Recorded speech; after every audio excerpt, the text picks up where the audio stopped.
Good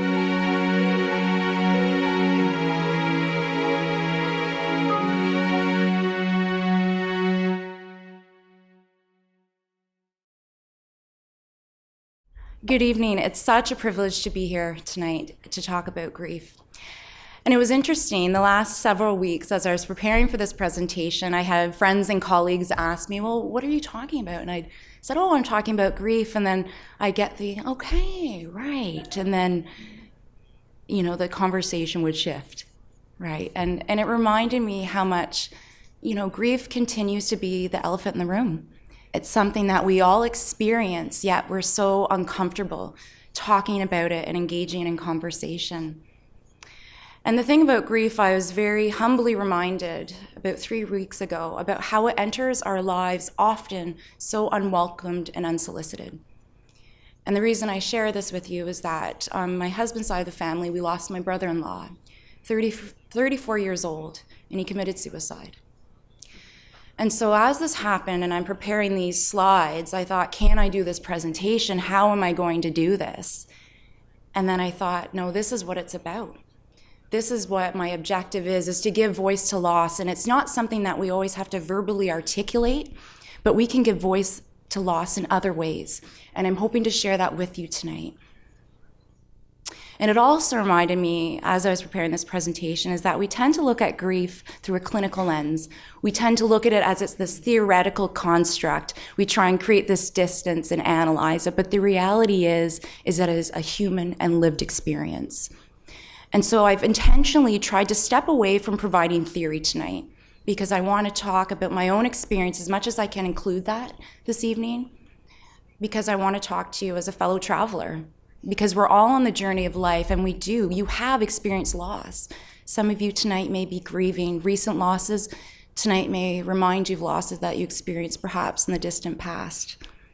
And so as I talk tonight, I'll share some of my own recent experiences, past experiences, clinical experience as well. I won't use any identifying information, of course, but I really want to try and give some meat to this presentation. And so with that, some of my objectives this evening is I want to look at the different types of grief and loss, because as Kelly touched on, there's multiple kinds of loss and grief that we experience. I want to look at the symptoms related to grief, some of the factors that come into place with it, and also, perhaps more importantly, my overall objective this evening is to look at ways, how can we embrace grief? And this may seem paradoxical, but I think it's important that we look at how can we learn from this phenomenon, because we all experience it. And what are the benefits of giving voice to our loss? What does that look like? How can we use that in our own healing process and journey? And then finally, I want to talk more about some tools for support and healing within the community that might help you, or someone that you love that is going through the grieving process, to help them as well. So to begin our discussion tonight, I think it's really important that we recognize that grief is not a stable thing. It's not a stagnant experience, but rather it's a dynamic process that ebbs and flows. And the conditions that make up this process, there's similarities, although everyone's experience is very unique, but some of the conditions that make up that process are sadness, fear, anguish, changing of identity, yearning and longing. And you may only experience a few of those things, or you may experience all of the above and more. And it's more than likely that you will go back and forth between some of those experiences because it isn't stable, it flows. And it's interesting because as I was preparing this, one of the books that I read, Beyond Grief, the author talks about the unfamiliarity of grief. And she talks about how grief is often a stranger. And as I touched on, I was reminded of that stranger. It comes usually unwelcomed. And it's, we can anticipate the feelings that might come with loss, but it's until we are thrusted into that experience that we can't anticipate it, because it comes in so many different forms. It manifests in so many different ways. And so I would argue, in addition to that, I think it's important that we learn how to befriend that stranger rather than trying to avoid it and shut it out. What does it look like to start embracing this entity of grief that we all are going to and have experienced? And I think it's important to look at the unfamiliarity of grief, as I touched on, because to understand our experience of grief, it's important to realize the tremendous impact that society has on how we view grief. And it's dictated by the social norms and roles that we encounter.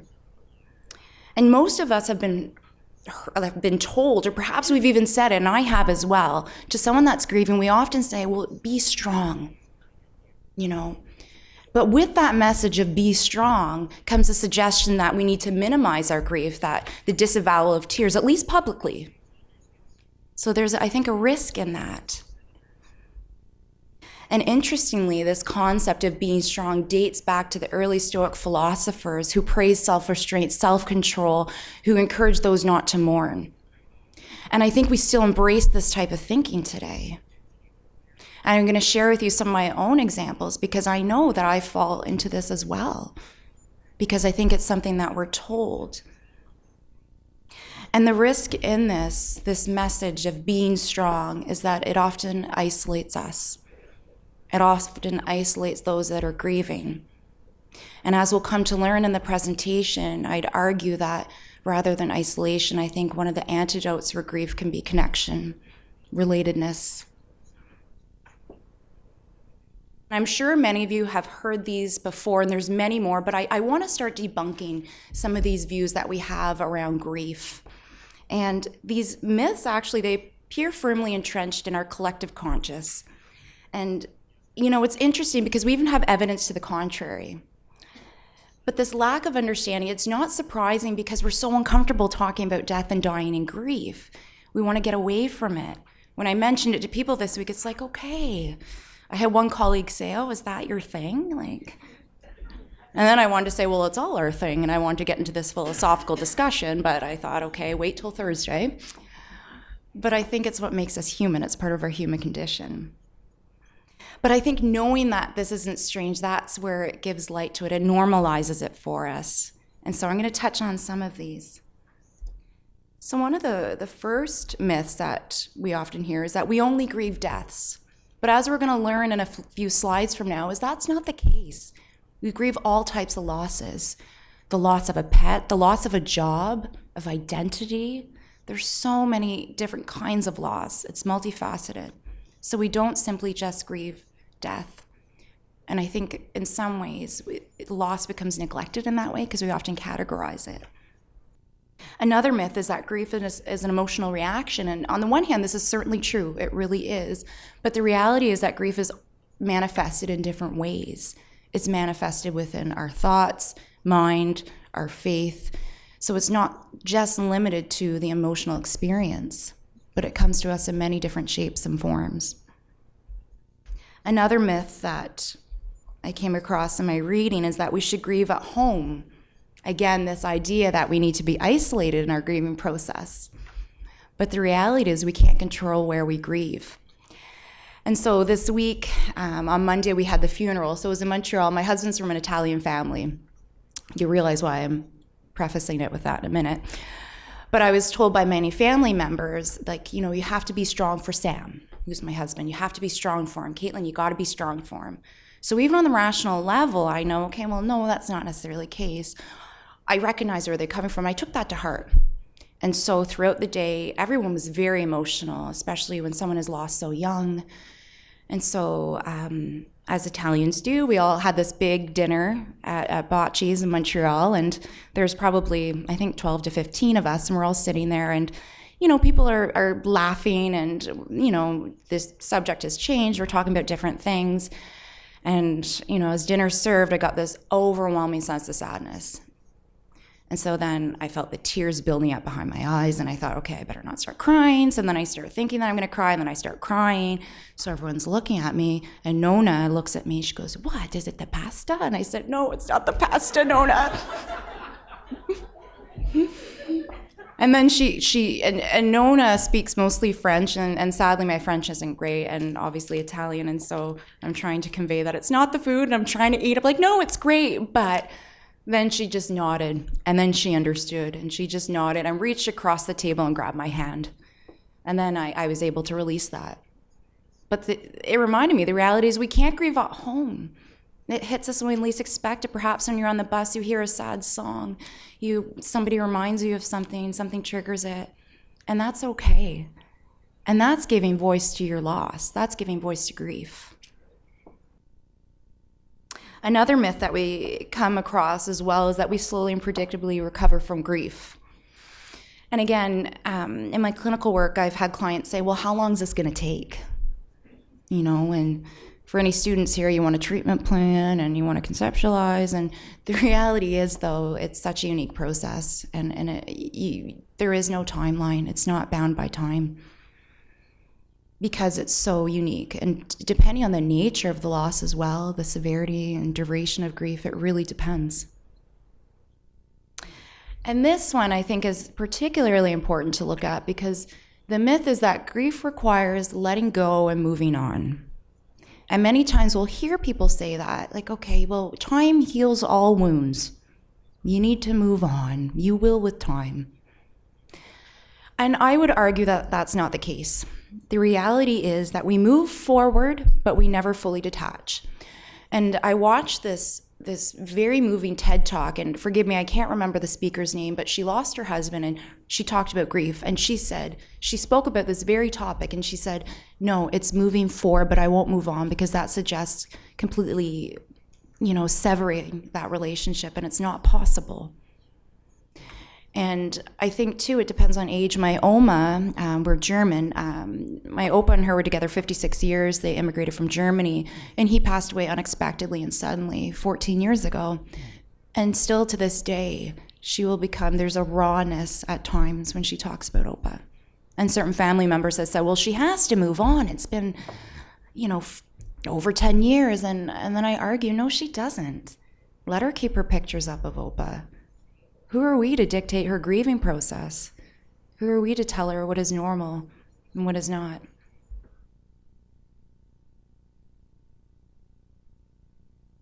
And then finally, grief, the suggestion is that it finally ends. And I think over time, people learn to live with their loss. They learn to integrate it. And that's typically the goal of grief counseling and psychotherapy, is to help the individual integrate that loss in their life so it doesn't continue to control and dominate them. But I don't think it ever fully ends. I think we learn how to manage that with us and carry it with us. And again, that can vary on the different type of, day, holiday. It looks different for everyone. And just a quick word on definitions, because oftentimes when you hear people talk about grief, you hear these words used interchangeably. And when we talk about grief, really we're talking about the internal process, the interpsychic process, typically the emotions that accompany that. And common grief reactions include components such as numbness and disbelief, shame, anger, symptoms of depression, perhaps eventual integration. Whereas mourning is typically the public expression or display of grief. And so in that way, it really is shaped by our beliefs, culture, religious background. And again, I go back to Nona because we were sitting there together during the wake, and she had almost a bit of a scowl on her face. And so I sat beside her. I said, hi, and she said, why are people laughing? And it was interesting because a lot of the people that were visiting, because my brother-in-law was young, were younger, right? And people are just sharing memories and laughing, but she couldn't understand that. She said, this is sadness. It's dark, it's sad.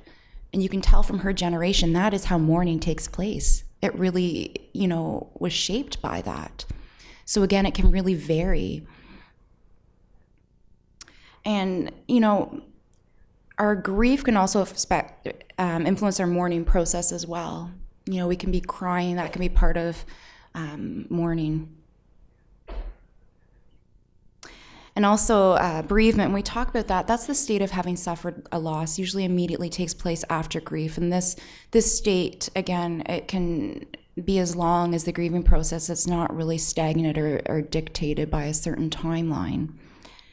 And then you'll probably hear people talk about grief work or be familiar with people that engage in the work of grief. And it's interesting because we try to avoid this kind of terminology, especially in today's society where we don't want people to have that space to engage in grief, or we want to avoid death. But this is a term that actually dates back from the 1940s. The psychiatrist Eric Lindman, in his research, he came across individuals that experienced a trauma. And so he was looking at ways that they could reduce some of those symptoms. And what he discovered was the importance of grief work. So he shed light on this. And we continue to do that today. And so I kind of touched on this earlier that, I won't necessarily be talking about grief models this evening. And the reality is that there's no accepted model or definite pattern. And many of you, I'm sure in your studies, have heard about Kubler-Ross. She's very renowned. She was one of the pioneers of looking at the stages of grief. But what's important to know is that, the benefits of this structuring is to make survivors and professionals aware of, grief's components. What does it include? But to assume, however, that these components that we talked about earlier are fit into a neat category, that it comes, through this formula A, B, C, D, I think is an error because, again, you can ebb and flow throughout different components of grief: anger, shock, denial, relief, confusion. But generally speaking, some of the commonalities of this grief modeling is that it includes three components, and that's the initial state of shock, there's disorganization, and eventual reorganization. But most importantly, your experience is unique. And one of the authors that I came across, she says, one fact remains true, and that's that we can't walk around the perimeter of our grief. We can't try and walk around its corners and edge it, but we have to go to its very core, its center, to really begin to learn about it and to begin the healing process. And in that way, I think that grieving can be active, it can be dynamic, connective, transformative, healing, and skillful. And we're going to talk about some of these aspects in the next several slides. But I think oftentimes when we think of grief, we think about those deep, gloomy aspects of it. But in some ways, it can allow us to derive meaning in different avenues. And again, that might not always be the case, but it can be a transformative experience if we start to befriend that stranger. And so we touched on this a bit earlier. There's various types of loss. Obviously, there is death and illness. This can be an incredible loss if we have someone that's experiencing ALS, dementia. We anticipate the loss and grief that is to come on that person's journey. A relationship breakup or divorce that elicits strong feelings of loss as well.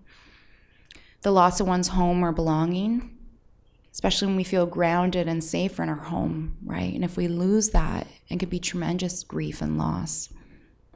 The loss of one's identity. And it's interesting because in my research on women with anorexia, one of the themes I've noticed that has emerged for me in the work is that this feeling of loss they experience as they enter into remission and recovery, which you wouldn't suspect, right? Because, they're entering into a healthier state of mind. You think that it'd be more fulfillment. But there's tremendous loss that comes with that because their identity is shifting, the sense of community they experienced. So we begin to see that grief and loss can take so many different shapes and forms. The loss of a job, because again, our identity is typically, it can be tied up in our job. The loss of finances that go along with that and the stresses that emerge from that. And the loss of a pet. And I think this one is often overlooked or minimized, but in some of my clinical work, I worked with people that have lost a pet, and I'm thinking of one gentleman in particular, and he was devastated. Here's this big guy, this muscular guy, and he broke down because that pet for him symbolized his connection, non-judgment, safety from a broken childhood. So you can see that the shape that a pet can take for someone, that attachment. And as someone who is a dog lover, this came up recently with my husband, but I'm dreading the day that we lose our pup, Daytona. She's 10 and a half, and, that connection. And then other personal losses too. And so there's a wide variety of factors that affect the nature, intensity, and duration of grief. And these are just some. The lists that I'm going to provide are not exhaustive. They're not extensive, but it's trying to highlight some of them to validate that if this is your experience or the experience of a loved one. It can be impacted by your patterns of coping. So for individuals that tend to turn inward instead of outward with people, that can impact it. People that tend to cope through activity, more active coping, busying themselves throughout the day, then they're not really dealing with their grief. They're kind of pushing it aside. Or people that, might use substances that can really impact how their grieving process looks like. Past or current experiences with grief. If this is something that's unfamiliar, then of course that's going to impact it because you're thrusted into that experience. How the loss occurred. Now this is an important one, and we're going to talk about this in a few slides. But this can really impact how you grieve if it's part of the natural life cycle. Not to say that that makes it easier, but if it's something, say, like a violent death or a suicide, it can be particularly disturbing. And that can be, really devastating for people that are grieving that, or the loss of a child, the ultimate tragedy that defies all expectations that we have for the life cycle. And that can really affect the duration and severity of the grief. And then, of course, the presence of other psychological factors, or perhaps there's other crises. And then, of course, there's individual traits, characteristics, and personality. And there's other personal variables, like the age, for instance. And oftentimes we see people that try to shield children from grief. And one of the things that I was really moved about at the wake was that my niece and nephew, 8 and 12, they were there. And they were really present throughout that process. And they were really emotional. And I sat beside my niece and I said, hey, Ella, how are you? And she looked at me and she shrugged. And so in a way that she could understand, I wanted to acknowledge and validate her grief. And I said, you're sad? And she said, yeah, I'm sad, Auntie Kate. And I said, I am too. And it reminds me, actually, I think it's important that in some way we share with children, of course, be cognizant of the factors, but in a language that they can understand. And I remember my first encounter with loss was, we had these 2 cats, Chloe and Penny, growing up. And my first encounter with loss was Penny had died. She had a heart condition we didn't know. And I remember, she had passed away, and I was sitting at the kitchen table. I was probably 5 or 6, and I have this vivid memory and this feeling. But I became conscious of death at that point, that we will eventually die. And I remember sitting there eating Teddy Grahams, and my mom comes in, and I have this look on my face, and she says, well, what's wrong? And I said, I'm scared we're going to die. And someone said, oh, honey. And she talked to me about it in ways I understood. She used her religious background and says, well, with Penny, let's do something. Let's do something because she's gone to heaven. That's what we believe. And so then we did a little funeral service for Penny in the backyard, and my dad and siblings were present. But looking back, I think that was so influential because it was my first encounter with loss at such a young age. But because of that, I had a foundation, some foundation to work for the next losses. And so many people, as we talked about earlier, mistakenly believe that grief is just an emotion, but the reality is that it's multifaceted, and it comes into our lives in many different ways, and it impacts the self in multiple ways. And grief is often the uncontrollable response that we experience. It can affect us physically, spiritually, mentally, socially. And so we're going to talk about some of these, and these are referred to typically as grief reactions, and they vary from person to person. So again, the list that I'm showing you is not meant to be exhaustive, but it's meant to just start touching on some of them to get the conversation going for us this evening, to start giving voice to some of those areas. So it's interesting because a range of studies reveal the powerful effects that grief can have on the body. Grief actually increases inflammation, which can worsen health problems that you already have or could cause future health problems. And it batters the immune system, leaving you depleted and vulnerable to infection. And stress actually links the emotional and physical aspects of grief. The systems in the body that process physical and emotional stress overlap, and the emotional stress can actually activate the nervous system as easily as physical threats can. And so when you talk to someone that's grieving, they very well may be experiencing some of these changes in sleep, dizziness, fatigue. And this week, my sister-in-law asked me, she said, "Do you have Advil?" And I said, "Oh, do you have a headache?" And she said, "No, but my body's just aching." And so I gave it to her, and 2 hours later, she's like, "It's not working." And then it dawned on me. I said, "Oh, it's grief. It's grief." And then she said, I guess you're right. Should I take another Advil?" I said, "Well, probably not, but..." So again, it can affect our body in so many ways. And it's interesting because one of the therapy schools of therapies that a colleague's looking into is somatic therapy, and it really looks at how the emotions manifest within the body. And I think it's such a flourishing area, and I think there's so much relevance to that. And again, there's so many different emotions that, in terms of our grief reactions, that we can experience. And I want to highlight anger, because anger can perhaps be one of the more difficult ones, because anger can be directed in so many different ways. It can be directed towards other people, it can be directed towards yourself. And studies actually reveal that women tend to internalize their anger, which can eventually turn into depression, whereas men might focus it more externally, be it through activities. And guilt can be a difficult one, because guilt can gnaw at us. Guilt suggests that we committed an offense, that we did something wrong, whereas shame is more internal, that we are bad, we did something wrong. It can elicit that if there's perhaps things that were left unsaid to someone that we lost, things that we didn't mean. So these can be really difficult to navigate. And of course, feelings of depression, or it could lead to clinical depression. Loss of purpose, shock, denial. There's so many different emotional responses, and I can certainly relate to some of these, and perhaps you can as well in your own experience of grief and loss, or those that you care about that may be experiencing it. In terms of some of the cognitive effects, is you might notice feeling like this numbness or like a fog. It's difficult to concentrate. There might be some rumination where you're replaying things, maybe obsessing over certain aspects of the nature of the loss or the person.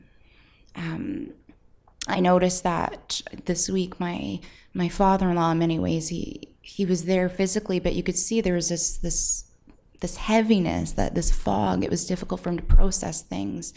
And it makes sense, because grief is so heavy. It actually comes from the Latin word gravis, which means heavy.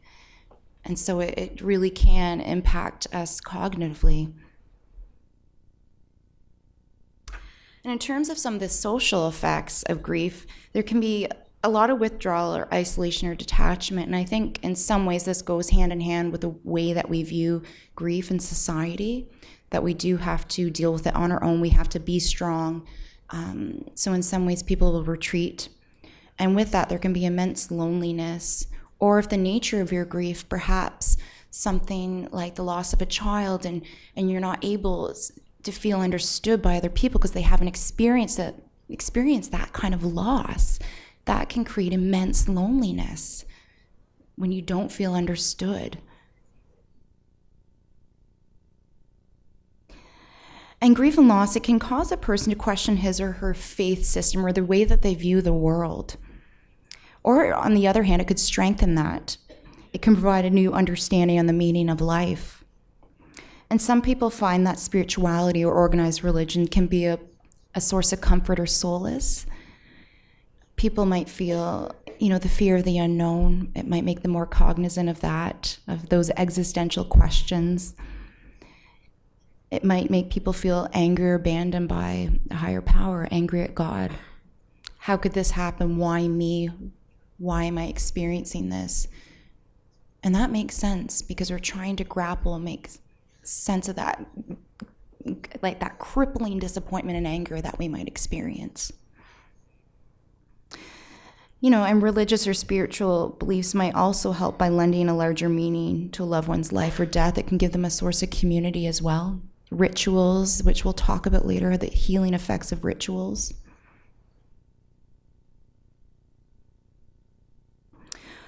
Okay, and we're going to highlight some of the types of grief, and these are some of the main ones. It helps kind of give voice to what you may be experiencing or a loved one.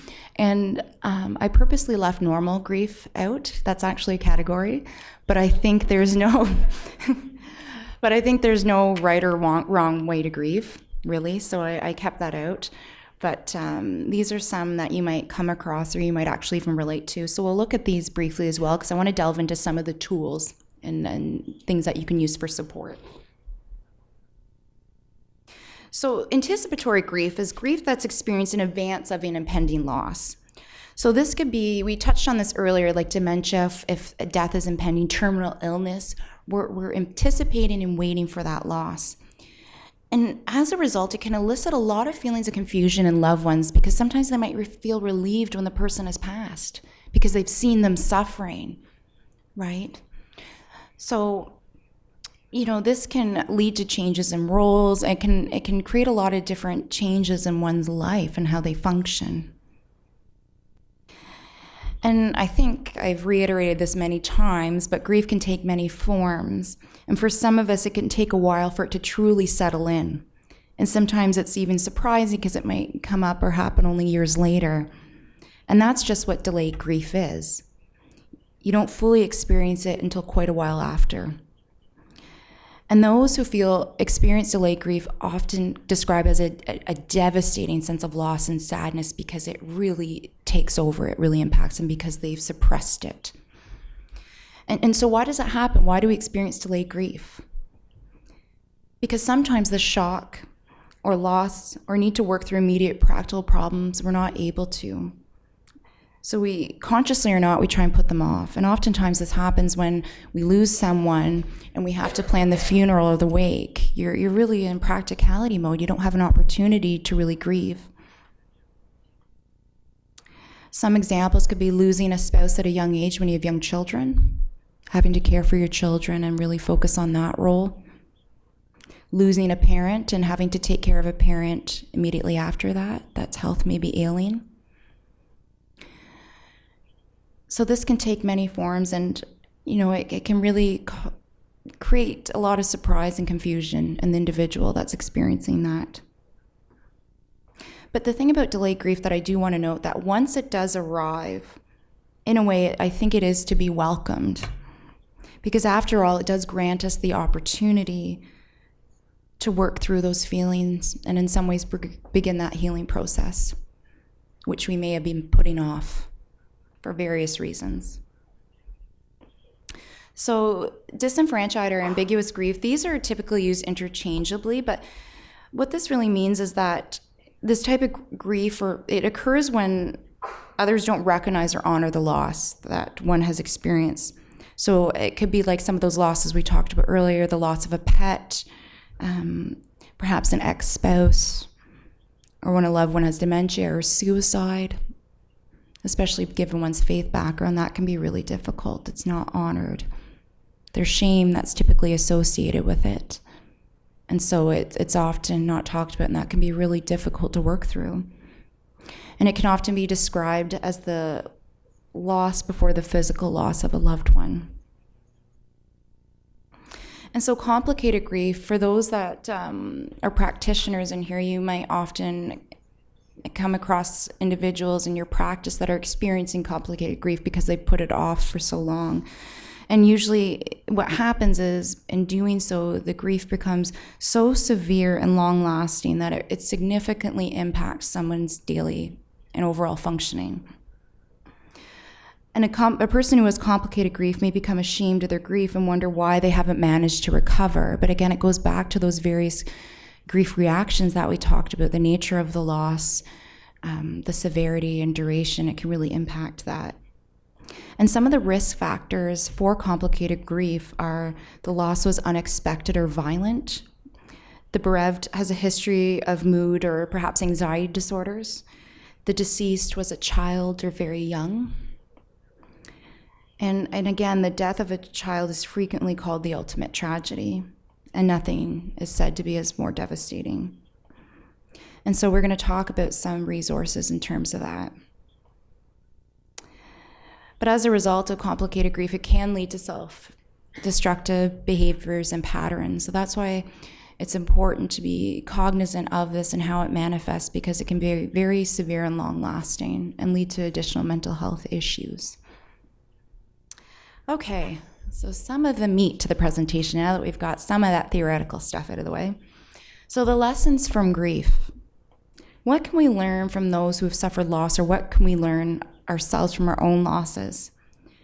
And the initial phases of grief, when we are experiencing that debilitating sadness and loss, life lessons may not be what we want to look at or we choose to. And one of the authors I came across, she says that, "I firmly believe everything comes our way, it is for material for growth. I have a hard time accepting that loss comes to us only to teach us. But I believe that when we suffer a loss, we are presented with challenges that enhance our growth, if we are willing to see them that way." And this echoes Viktor Frankl, who often says that through suffering, we have a will to meaning. Through suffering, we can start to derive meaning from it, and that can really help us work through adversity. So some of the lessons from grief. Grief teaches us the importance of living in the present. We realize after loss the value of every moment and experience, and the challenge of living in the present requires us to let go of the past and all the hurts that may, and not delve too much into the future, which we often do. It really requires us to be present with our loved ones, with ourselves, so that we don't miss opportunities for connection, for memories. And of course, grief teaches us the value of time, sometimes the lack thereof, or how we tend to busy ourselves.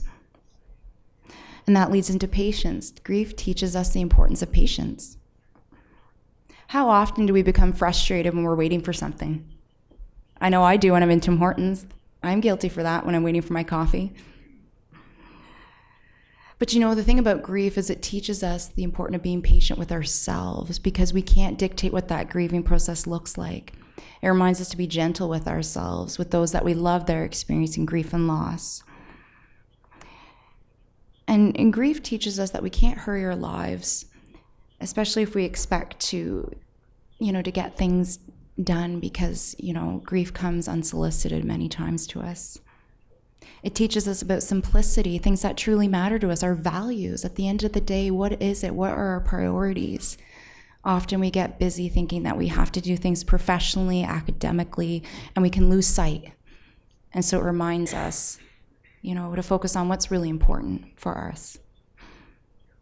And grief also teaches us the importance of sharing, openly and candidly sharing our thoughts and feelings with other people. How often have I heard clients say, "I wish I would have told my dad I loved him. I wish I would have said this. I wish I wouldn't have said that." What's stopping us now from telling those that we care about that we do? And I think, on the other hand, too, if we share our grief experience, it can allow us to connect with other people. I was going shopping to get something to wear to the funeral, and so I went to one of the stores, and I know some of the women that work there. I frequently go there. And so I brought all kinds of black tops. And so anyways, I didn't end up finding something. The girl working said, "Oh, do you want something with color?" And it just flew out of my mouth. I said, "Oh, no, I'm getting something for your funeral." And she said, "Oh, my condolences." And I thought, maybe I made her uncomfortable. And then I sheepishly walked away with my several articles of clothing left in there that I didn't purchase. And then I hear something, and so I turned around and I said, "Pardon?" And she said, "Oh, I experienced a loss too. My grandmother passed away a couple weeks ago." And I said, "I'm so sorry." And she filled up, and so with this talk in mind, I said, "Well, how are you managing?" And she said, "I'm functioning." And so we had this conversation, and we shared our thoughts and feelings, and then as a result, there was a sense of relatedness and connection, which I wouldn't have experienced before if I would have kept it within, which we tend to do. And in his very moving book, Francis Weller, it's called The Wild Edge of Sorrow, and the slides will be sent to you with these references, but it's a very moving book. It's almost lyrical and poetic, but very practical. He talks about grief. And he provides an essential guide for navigating through those difficult waters. And in his book, Weller actually reveals the new vitality that we experience when we welcome rather than fear the pain of loss. He explains how grief has always been a communal process and illustrates how we need the healing touch of others, an atmosphere of compassion, and the comfort of ritual in order to fully metabolize our grief. And he talks about how when we hide our pain from the world, we essentially put it up on our grief like it's a mantle of shame. And so for him, he really talks about the importance of seeking community and using ritual in order to begin our healing process. And this is one of the powerful quotes that I came across from him. How do we come to see grief as vital and necessary, not something only to be endured? To achieve this shift requires a revisioning of grief, not as an event in our lives, but as an ongoing conversation that accompanies us throughout our lives. In essence, we are asked to take up an apprenticeship with sorrow. And any apprentice in here, perhaps in the trades, would know that apprentice requires learning, requires asking questions. And I think that's, in many ways, this quote really sums up the objective, I think, for tonight's presentation. So, of course, there's no way to completely obliterate one's tragedy. But there are several ways to help yourself begin the healing process, or someone that you loved that may be going through this. And one of those can be individual counseling and psychotherapy. And I've included a link within the Ottawa area, because the thing about grief is I think it's important, as we've highlighted this evening, is to talk about it. Because when we consign it to silence, I think that's what we typically do, then it can fester, right? And so if you are able to engage in counseling, you can start this dialogue, and you'll have to, or the person that you love that may be seeking individual counseling support has to be able to tell their story, and they're going to tell it multiple times.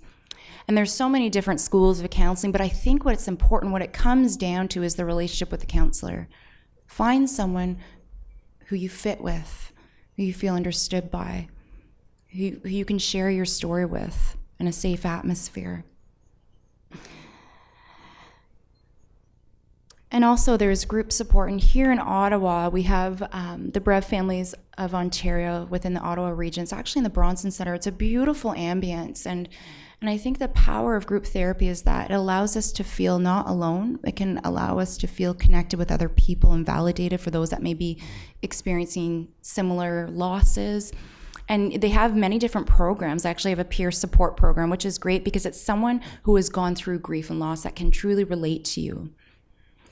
And so I think there are many benefits to group therapy for grief.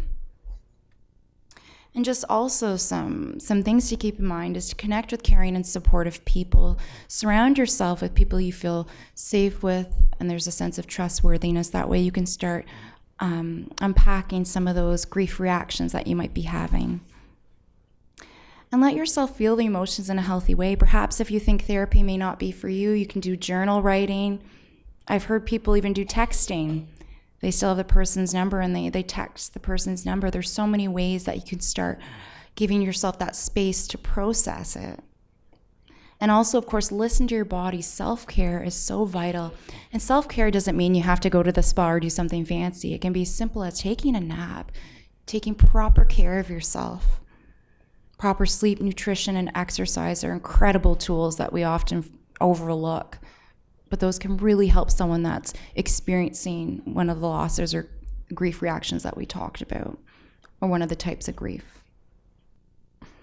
And also, it's important to remember to put off major life decisions, because I think, especially in the early throes of grief, because sometimes the emotions or physical reactions, they're so powerful we're not able to think. So keep that in mind and take time to plan for the holidays and other important dates after the loss. Think about how you want to create new traditions.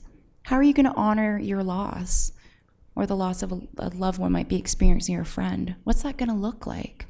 I think it's important, especially with Christmas coming up. Keep that in mind. One of the things that my husband's family is doing, which I thought was really neat, is actually in the spring, they're all riders, And they're going to do a small bike ride in Montreal for him. They're going to start with a mass and do a bike rally after. And I thought that was such a great idea. It's so creative. And it honors my brother-in-law, what he wanted. Other people often go to perhaps a grave site. For myself, when I go see my Opa, I always bring him a small regular coffee from Tim Hortons because that's what we always did. But start asking yourself, what would that look like for you? And with that, embrace the practice of rituals, faith or spiritual rituals, other rituals, whatever that looks like for you. Because in that way, you're able to give voice to your loss, honor it, and really begin your healing process. Okay, so in closing, some of the things that I really want to articulate and emphasize this evening is that grief is open-ended and it's continually transformative. It ebbs and flows. It's not a stable process. It's not stagnant. And grief it really is a life experience to be lived. It's a mystery to be entered, and it can be, if we allow it to be, a stimulus for compassion, connection, and kindness. And it also is a reminder of who and what we have lost and what we have loved. And grief it's a longing for relatedness and connection. It reminds us of our very human condition and our need for belonging and the beauty of love. Thank you.